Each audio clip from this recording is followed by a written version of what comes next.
दोस्तों 14 अगस्त 1947 ये वो दिन था जिस वक्त हमारा भारत आजादी की ओर बढ़ रहा था।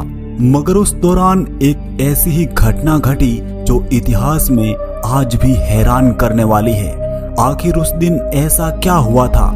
उस तारीख को ही लाखों लोग दिल्ली की ओर क्यों चल पड़े थे? तो चलते हैं सदियों पुराने इतिहास की ओर। दोस्तों आज से करीब 73 साल पहले एक ऐसी ही घटना घटी थी जिसने हमारे इतिहास को ही बदल दिया था। असल में वो तारीख थी 14 अगस्त 1947। उस एक रात ने ही हमारे भारत को पूरी तरह हिलाकर रख दिया था। आखिर उस 14 अगस्त की काली रात में ऐसा क्या हुआ था?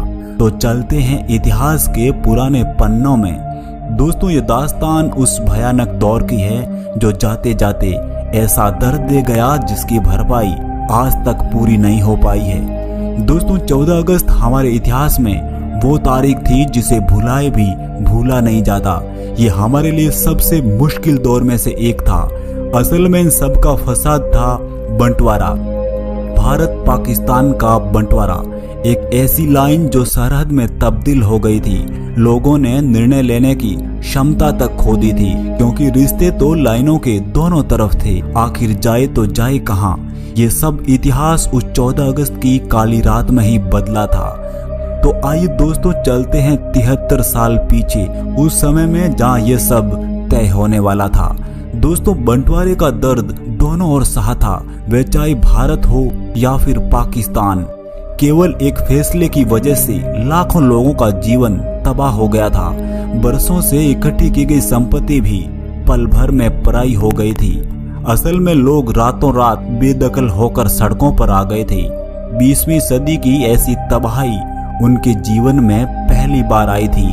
दोस्तों उस समय हमारे भारत की आबादी करीब 40 करोड़ के आसपास थी। ब्रिटिश हुकूमत से ही शासन चला करता था। लोगों के पास इतना रोजगार भी नहीं था, बस किसी भी तरह अपना जीवन गुजार रहे थे। वो चाहे हिंदू हो या फिर मुस्लिम, हर मुश्किल घड़ी में कंधे से कंधा मिलाकर चलते थे। मगर अंग्रेजों को ऐसा कतई बर्दाश्त नहीं था। वे एक ऐसे ही मौके की तलाश में थे जिससे हिंदू मुस्लिमों में दंगा होता रहे और भारत हमेशा के लिए अशांत बना रहे।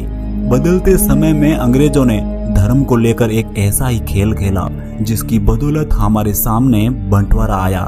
अंग्रेजों ने अपनी पहली चाल मोहम्मद अली जिन्ना पर चली। उस समय जिन्ना ही मुस्लिम लीग के मुखिया थे।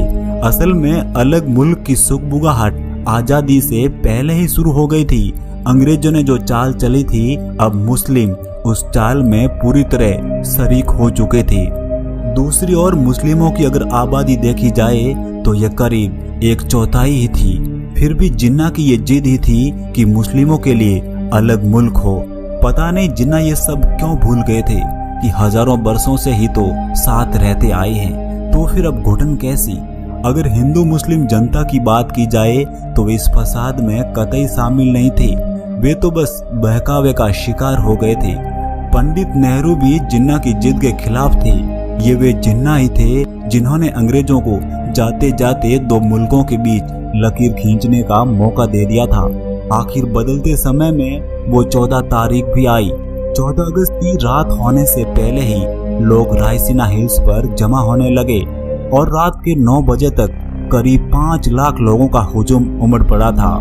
करीब रात 10 बजे पंडित नेहरू, सरदार पटेल, डॉक्टर राजेंद्र प्रसाद और माउंट बेटन वायसराय हाउस पहुंचे और फिर 12 बजने से पहले ही सारी कार्रवाई निपटा ली थी।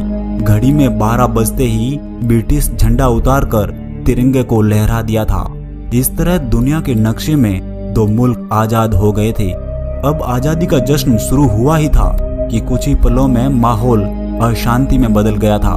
हर तरफ मौत का तांडव चल रहा था। इन दंगों में लाखों बेकसूर मारे गए थे। जिन लोगों ने एक साथ आजादी का सपना देखा था, अब वे ही एक दूसरे को मारने पे तुले थे।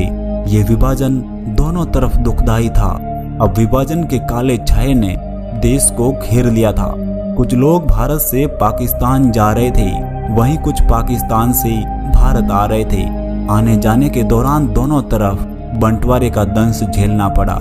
इस भयानक दौर में हर कोई एक दूसरे का दुश्मन बन रहे थे, मगर कुछ ऐसे लोग भी थे जिन्होंने इंसानियत के खातिर हिंदू मुस्लिमों में फर्क नहीं किया था और अपनी जान की परवाह किए बिना ही पीड़ितों को शरण दी थी जिन्हें वे जानते तक नहीं थे।